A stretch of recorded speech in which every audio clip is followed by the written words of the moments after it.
ಯುದ್ಧ ಮುಂದುವರೆದ್ರೆ ಮುಂದೇನು ಅಂತಕ್ಕಂಥ ಪ್ರಶ್ನೆ. ಇದರಿಂದ ಯಾವ ರೀತಿ ತೊಂದರೆಗಳಾಗುತ್ತೆ ನಮ್ಮ ದೇಶಕ್ಕೆ, ಉಳಿದ ದೇಶಕ್ಕೆ, ಇರಾನ್ ಏನು ಮಾಡಬಹುದು, ಅಮೆರಿಕದ ನಿಲುವೇನು, ಹಾಗೆಯೇ ಈಗಾಗಲೇ ಚೀನಾ ಮತ್ತು ರಷ್ಯಾ ಇವರು ಏನು ಮಾಡ್ತಾರೆ, ಅವರು ಡೈರೆಕ್ಟ್ ಅಟ್ಯಾಕ್ ಮಾಡ್ತಾರೆ, ಹೀಗೆ ಹಲವಾರು ಪ್ರಶ್ನೆಗಳು ಉದ್ಭವ ಆಗಿತ್ತು.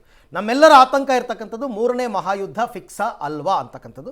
ಈ ವಿಚಾರಕ್ಕೆ ಸಂಬಂಧಪಟ್ಟಂತೆ ಚರ್ಚೆಯನ್ನು ಆರಂಭ ಮಾಡ್ತೀನಿ. ಮೊದಲನೇದಾಗಿ ವಿಂಗ್ ಕಮಾಂಡರ್ ಸುದರ್ಶನ್ ಅವರು ನಮ್ಮ ಜೊತೆ ಸ್ಟುಡಿಯೋದಲ್ಲಿದ್ದಾರೆ. ಸರ್ ನಮಸ್ಕಾರ, ಕಾರ್ಯಕ್ರಮಕ್ಕೆ ತಮಗೆ ಸ್ವಾಗತ.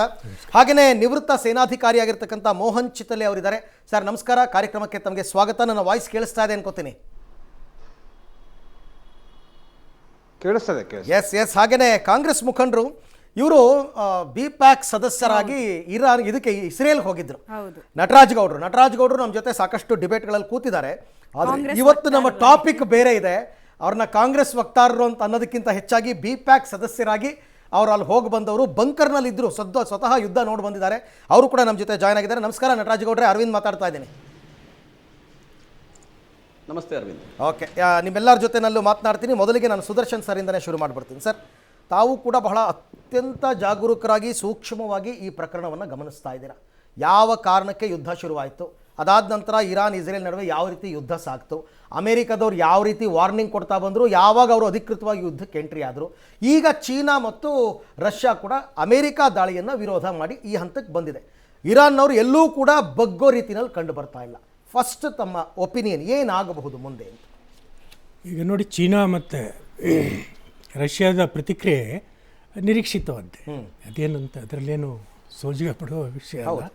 ಬಟ್ ಎಷ್ಟು ಮಟ್ಟದಲ್ಲಿ ಅವರು ಇನ್ವಾಲ್ವ್ ಆಗ್ತಾರೆ ಅದು ನಾವು ವಿಶ್ಲೇಷಣೆ ಮಾಡಬೇಕು. ಫಸ್ಟ್ ಚೀನಾ ತಗೊಳ್ಳೋಣ. ಚೀನಾ ಮ್ಯಾಕ್ಸಿಮಮ್ ಅಂದರೆ ಅವರಿಗೆ ಸರಬರಾಜು ಮಾಡ್ಬೋದು ವೆಪನ್ಸ್ಗಳಂತ ಅವ್ರಿಗೆ. But it will not put foot on ground, boots on ground ಅಂತ ಹೇಳ್ತಾರಲ್ಲ, ಡೈರೆಕ್ಟಾಗಿ ಅವರು ಸೈನಿಕರನ್ನ ಕಳಿಸೋದಾಗಲಿ ಅಥವಾ ಯುದ್ಧ ವಿಮಾನಗಳನ್ನ ಕಳಿಸೋದಾಗಲಿ ಮಾಡಲ್ಲ. ಆಮೇಲೆ ಚೀನಾದ ಆಂತರಿಕ ಪರಿಸ್ಥಿತಿನೂ ಏನಷ್ಟು ಹೇಳ್ಕೊಳ್ಳೋಗಿಲ್ಲ ಈಗ. ಸೊ ಇನ್ನು ಈ ಯುದ್ಧದಲ್ಲಿ ಅವರು ಸೇರಿಕೊಂಡ್ರೆ ಅವರಿಗೆ ಹೊಡೆತ ಬೀಳುತ್ತೆ. Okay, Russia is already engaged. They cannot afford. Even ಅಮೆರಿಕನ ಎದುರು ಹಾಕೊಳ್ಳೋ ಸ್ಥಿತಿನಲ್ಲೂ ಇಲ್ಲ ಅವರು ಅನ್ನೋ ಮಟ್ಟಿಗಿದಾರಂತೆ. ಹೌದು, ಖಂಡಿತ ಇಲ್ಲ. ಆಮೇಲೆ ಇನ್ನೊಂದು ಸರ್ಪ್ರೈಸ್ ಎಲಿಮೆಂಟ್ ಆಗ್ಬೋದು ನಾರ್ತ್ ಕೊರಿಯಾ. ಓಕೆ, ಮೊದಲೇ ಐಲು ಸರ್ವಾಧಿಕಾರಿಯಲ್ಲಿ ಅವರು ಈಸ್ ಟೋಟ್ಲಿ ಅನ್ಪ್ರೆಡಿಕ್ಟಬಲ್. ಸೊ ಅವನಾದರೆ ಇಟ್ ಈಸ್ ಸೇರ್ಕೊಂಡ್ರೆ ಡೇಂಜರ್ ಇದೆ. ಅವ್ರಿಗೂ ಕೂಡ ಅಮೆರಿಕ ಕಂಡ್ರೆ ಅಷ್ಟಕ್ಕಷ್ಟೇ ಆಗೋದೇ ಇಲ್ಲ. ಎಣ್ಣೆ ಸೀಕೆ ಮಾತಾಡೋಣ ಸರ್, ಮಾತಾಡೋಣ ಅದ್ರ ಬಗ್ಗೆ.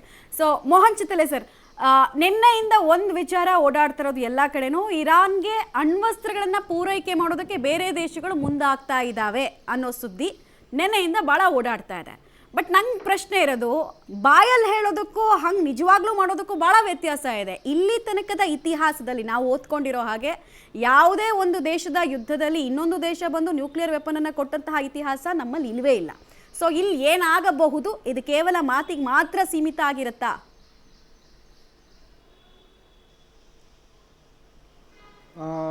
ಮೇಡಮ್ ನಮಸ್ತೆ. ನಟರಾಜ್ ಗೌಡ್ರಿಗೆ ಅಭಿನಂದನೆಗಳು. ಸೇಫಾಗಿ ಅವರು ಇರಾಕ್ದಿಂದ ವಾಪಸ್ ಬಂದರು. ತುಂಬ ಖುಷಿಯ ಸಂಗತಿ. ಎಂಟೈರ್ ಟೀಮು ಕೂಡ, ನಮಗೂ ಕೂಡ ಅದು ಆತಂಕ ಆಗಿತ್ತು. ಆದರೆ ಅವ್ರು ಸೇಫಾಗಿ ಬಂದಿದ್ದಕ್ಕೆ ಅವ್ರಿಗೆ ಕಾಂಗ್ರ್ಯಾಚುಲೇಷನ್ಸ್. ನಿಮ್ಮ ವಿಷಯಕ್ಕೆ ಬರ್ತೇನೆ. ದೊಡ್ಡಣ್ಣ ಕೊಟ್ಟ ಏನು ಮಿಡ್ ನೈಟ್ ಹ್ಯಾಮರ್ ಇದೆಯಲ್ಲ, ಈ ಮಿಡ್ ನೈಟ್ ಹ್ಯಾಮರ್ ಎಲ್ಲರನ್ನೂ ಮುಟ್ಟು ನೋಡೋಂಗೆ ಮಾಡಿದೆ. ದೇಶ ಇಡೀ ಅಂತಾರಾಷ್ಟ್ರೀಯ ಕಮ್ಯುನಿಟಿನಲ್ಲಿ ಇದನ್ನು ಒಂದು ರೀತಿಯಿಂದ ವಿಶ್ಲೇಷಣೆ ಮಾಡಬೇಕಾದ್ರೆ ಎಲ್ಲ ಆತಂಕಕ್ಕೆ ಒಳಗಾಗಿದೆ. ಆಬ್ವಿಯಸ್ಲಿ ಇಸ್ಲಾಮಿಕ್ ಕಂಟ್ರಿಗಳಾದ ಕತಾರ್, ಸೌದಿ ಅರೇಬಿಯಾ, ಯಮನ್ ಇವೆಲ್ಲವೂ ಕೂಡ ಏನು ಇರಾನ್ಗೆ ಸಪೋರ್ಟ್ ಮಾಡ್ತಾ ಇದ್ದರೂ ಕೂಡ ಕೆಲವೊಂದು ಯುರೋಪಿಯನ್ ಕಂಟ್ರೀಸು ಮತ್ತು ಕೆಲವೊಂದು ಕೆನಡಾ ಆಯಿತು, ಆನಂತರ ಇನ್ನಿತರ ದೇಶಗಳು ಅಮೆರಿಕ ಸಪೋರ್ಟ್ನಲ್ಲಿ ನಿಂತಿದ್ದಾವೆ. ಕೆಲವೊಂದು ರಾಷ್ಟ್ರಗಳು ತಟಸ್ಥ ಭೂಮಿಕೆಯನ್ನು ಇಟ್ಕೊಂಡು ಇರಾನ್ಗೆ ಮತ್ತು ಇರಾಕ್ಗೆ ಮತ್ತು ಅಮೆರಿಕಾಗೆ ಸಂದೇಶ ರವಾನೆ ಮಾಡಿದೆ. ನೀವು ಸಂಯಮ ಬರ್ತೀರಿ, ಮತ್ತು ಏನು ಇರಾನ್ ಏನು ಯುರೇನಿಯಂ ಎನ್ರಿಚ್ಮೆಂಟ್ ಮಾಡ್ತಾ ಇದ್ದೇನಲ್ಲ, ಇರಾನಿಗೆ ಒಂದು ಬುದ್ಧಿವಾದ ಹೇಳ್ತಾ ಇದ್ದಾರೆ. ಈ ಇರಾನಿಯನ್ ಎನ್ರಿಚ್ಮೆಂಟ್ ಏನಿದೆಯಲ್ಲ, NPT ಟ್ರೀಟಿ ಏನಿದೆಯಲ್ಲ, ಈ NPT ಟ್ರೀಟಿಗೆ ಸೈನ್ ಮಾಡಿ ತಾವು ಒಂದು ಅಯಾತುಲ್ಲಾ ಖೊಮಿನಿ ಅವ್ರಿಗೆ ದೇವರು ಒಳ್ಳೆಯ ಬುದ್ಧಿ ಕೊಡಲಿ ಅಂತಲೂ ಕೂಡ ಕೆಲವೊಂದು ಕಂಟ್ರಿಗಳು ಹೇಳಿದಾವೆ. ನಮ್ಮದು ಭಾರತ ದೇಶದ್ದು ಒಂದು ಅಲಿಪ್ತ ನೀತಿ ಇದೆ. ನಮಗೆ ಇರಾನು ಕೂಡ ಮಿತ್ರ, ಮತ್ತು ಇಸ್ರೇಲು ಕೂಡ ಮಿತ್ರ. ಇಸ್ರೇಲ್ ಕಡೆಯಿಂದ ನಾವು ಟೆಕ್ನಾಲಜಿ ತಗೋತಾ ಇದ್ದಾವೆ, ಇರಾನ್ ಕಡೆಯಿಂದ ನಾವು ಪೆಟ್ರೋಲಿಯಮ್ಮು ಮತ್ತು ಅನೇಕ ವಸ್ತುಗಳನ್ನು ಆಮದು ಮಾಡ್ತಾ ಇದ್ದೇವೆ. ನೀವು ಕೇಳಿದ ಪ್ರಶ್ನೆಗೆ ನ್ಯೂಕ್ಲಿಯರ್ ಏನು ವೆಪನರಿ ಇದಾವಲ್ಲ ಅದು ಸಪ್ಲೈ ಮಾಡೋದು ಇದು ಅಸಾಧ್ಯದ ಮಾತು ಕೂಡ ಹೌದು ಮೇಡಮ್. ಆಮೇಲೆ practically it is not possible to supply the nuclear weaponries. ಯಾಕಂದರೆ ನ್ಯೂಕ್ಲಿಯರ್ ವೆಪನರಿ ಸಪ್ಲೈ ಮಾಡಲಿಕ್ಕೆ ಅಂಥ ಟೆಕ್ನಾಲಜಿ ಬೇಕು. ಅಂಥ ಟೆಕ್ನಾಲಜಿ ಅಂತಾರಾಷ್ಟ್ರೀಯ ಮಟ್ಟದಲ್ಲಿ ಇನ್ನೂ ಇಲ್ಲ. ಆಮೇಲೆ ಅವ್ರ ದೇಶದಲ್ಲಿ ಇದ್ದು ಅವ್ರ ನ್ಯೂಕ್ಲಿಯರ್ ವೆಪನನ್ನು ಅಮೇರಿಕ ಮೇಲೆ ಆಯ್ತು ಇಲ್ಲ ಇಸ್ರೇಲ್ ಮೇಲೆ ಹಾಕಿದರೆ ಅದು ಇಂಟರ್ನ್ಯಾಷನಲ್ ನಾರ್ಮ್ಸ್ನಲ್ಲಿ ಬರಲ್ಲ.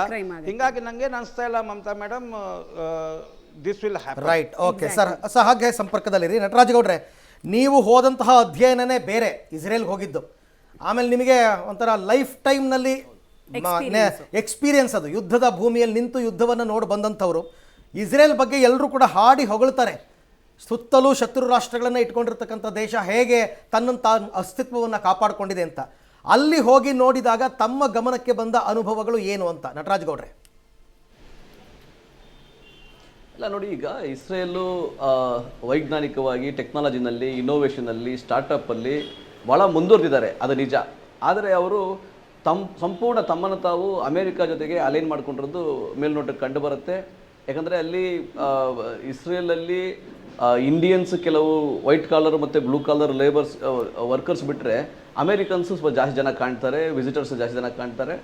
ಆಮೇಲೆ ಈಗ ಇಸ್ರೇಲ್ ಅವರು ತಾವು ಸ್ವಲ್ಪ ಪ್ರಬಲರಾಗಿದ್ದಾರೆ, ಅವ್ರ ಹತ್ರ ಮಿಸೈಲ್ಸ್ಗಳನ್ನ ಇಂಟರ್ಸೆಪ್ಟ್ ಮಾಡೋಕ್ಕೆ ಕೆಪಾಸಿಟಿ ಜಾಸ್ತಿ ಇದೆ ಅಂತ ಹೇಳಿದ ಮಾತ್ರಕ್ಕೆ ಪಕ್ಕದ ರಾಷ್ಟ್ರಗಳ ಜೊತೆಗೆ ಯುದ್ಧ ಮಾಡಬೇಕು ಅಂತೇನಿಲ್ಲ. ಆದರೆ ಇರಾನ್ ಜೊತೆಗೆ ಅವರು ಯುದ್ಧ ಶುರು ಮಾಡಿರುವಂಥದ್ದು ಒಂದು ವಿಪರ್ಯಾಸ ಅಂತ ಹೇಳ್ಬೋದು. ಯಾಕಂದರೆ ಯಾವುದೇ ರೀತಿಯ ಅಂತಾರಾಷ್ಟ್ರೀಯ ಮಟ್ಟದಲ್ಲಿ ಚರ್ಚೆಗಳನ್ನು ಮಾಡ್ದಲೆ, ಸಂವಾದ ಮಾಡ್ದಲೆ, ಯಾವುದೇ ಸಂಘರ್ಷ ಇದ್ದರೂ ಕೂಡ, ಸಂಕೀರ್ಣತೆಯ ಸಂಘರ್ಷ ಇದ್ದರೂ ಕೂಡ, ಕಾನ್ಫ್ಲಿಕ್ಟ್ಸ್ಗಳಿದ್ದರೂ ಕೂಡ ಚರ್ಚೆಗಳನ್ನ ಮೊದಲು ಶುರು ಮಾಡಬೇಕಾಗತ್ತೆ. ಅಮೇರಿಕ ಕೂಡ ಇದಕ್ಕೆ ಬೆಂಬಲ ಕೊಟ್ಕೊಂಡು, ಯಾಕಂದರೆ ನಾವು ಇತಿಹಾಸ ಗಮನಿಸಿದಂಗೆ ಇರಾಕಲ್ಲಿ ಅವರು ಸದ್ದಾಮ್ ಹುಸೇನ್ನ ಹೊಡೆದಾಗ ಅಲ್ಲಿ ಇದೇ ನ್ಯೂಕ್ಲಿಯರ್ ವೆಪನ್ಸ್ ಇದೆ ಅಂತ ಹೇಳಿ ಹೊಡೆದ್ರು. ಆಮೇಲೆ ಅದನ್ನ ತೋರಿಸ್ತಿಲ್ಲ ಅವರು. ಯುರೇನಿಯಂ ಎನ್ರಿಚ್ಮೆಂಟ್ ಇರತಕ್ಕಂಥದ್ದು ಇಲ್ಲ. ಈಗ ನ್ಯೂಕ್ಲಿಯರ್ ಅಂದರೆ ಯುರೇನಿಯಂ ಎನ್ರಿಚ್ಮೆಂಟ್ ಇರ್ತಕ್ಕಂಥದ್ದು ಅದು ಸತ್ಯ ಆದರೂ ಕೂಡ ಪ್ರಥಮ ಬಾರಿಗೆ ಏನು ಮಾಡಬೇಕು, ಸಂವಾದಗಳನ್ನ ಮಾಡಬೇಕು. ಯಾಕಂದರೆ ಈಗ ವಿಶ್ವಸಂಸ್ಥೆ ಇದೆ, ದೊಡ್ಡ ದೊಡ್ಡ ರಾಷ್ಟ್ರಗಳಿದ್ದಾವೆ, ಕುಳಿತುಕೊಂಡು ಒತ್ತಡ ಹಾಕಿ ಸಂವಾದಗಳನ್ನ ಮಾಡಬೇಕೇ ಹೊರತು ಯುದ್ಧವನ್ನು ಕೊನೆಯ ಅಸ್ತ್ರವಾಗಿ, ಕೊನೆಯ ಆಪ್ಷನ್ ಆಗಿ ಉಪಯೋಗಿಸಬೇಕೇ ಹೊರತು ಇದನ್ನು ಮೊದಲನೇ ಆಪ್ಷನ್ ಆಗಿ ಉಪಯೋಗಿಸಬಾರ್ದು. ಆದರೆ ಇವತ್ತು ಇರಾನ್ ಮೇಲೆ ಆಗ್ತಾ ಇರತಕ್ಕಂಥದ್ದು ಯುದ್ಧವನ್ನ ಮೊದಲ ಆಪ್ಷನ್ ಆಗಿ ಮಾಡಿದ್ದಾರೆ ಅಂತ ಒಂದು ಭಾವನೆ ಬರ್ತಾ ಇದೆ.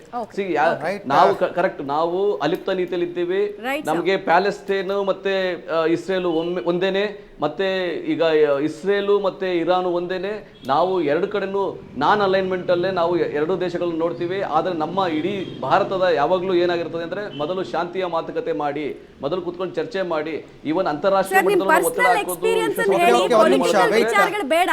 ಇಲ್ಲಿ ಇವಾಗ ಒಂದು ವಿಚಾರ ನಟರಾಜ್ ಗೌಡ್ರೆ, 11 ವರ್ಷಗಳ ಹಿಂದಿನ ನಮ್ಮ ದೇಶದ ಅಂತಾರಾಷ್ಟ್ರೀಯ ನೀತಿಗಳೇ ಬೇರೆ ಇತ್ತು. ಅದಾದ ನಂತರದ ನೀತಿಗಳೇ ಬೇರೆ ಆಗ್ತಾ ಇದೆ. It's okay, fine. ನಾನು ನಿಮ್ಮ ಜೊತೆ ಚರ್ಚೆನ ನಾನು ಮುಂದುವರಿಸ್ತೀನಿ. ಅದೇ ವಿಚಾರಕ್ಕೆ ಬರ್ತೀನಿ, ನಿಮ್ಮ ವಿಚಾರಕ್ಕೆ ಬರ್ತೀನಿ. ನಟರಾಜ್ ಗೌಡ್ರೆ, ನಾನು ಫಸ್ಟ್ ಆರಂಭದಲ್ಲಿ ಕೇಳಿದ್ದು ಇಸ್ರೇಲ್ ಅನ್ನ ತಾವು ಗಮನಿಸಿದಾಗ ಹೇಗೆ ಅನ್ನಿಸ್ತು ಅಂತ ಅಂದ್ಬಿಟ್ಟು. ಇಟ್ಸ್ ಓಕೆ, ನೀವು ಡೈರೆಕ್ಟ್ ಆಗಿ ಯಾಕೆ ಇದು ಯುದ್ಧ ಅನ್ನೋದಕ್ಕೆ ಬರ್ತಾ ಇದ್ರೆ ನಾನು ನಿಮ್ಮ ಜೊತೆ ಚರ್ಚೆನ ಮಾಡ್ತೀನಿ.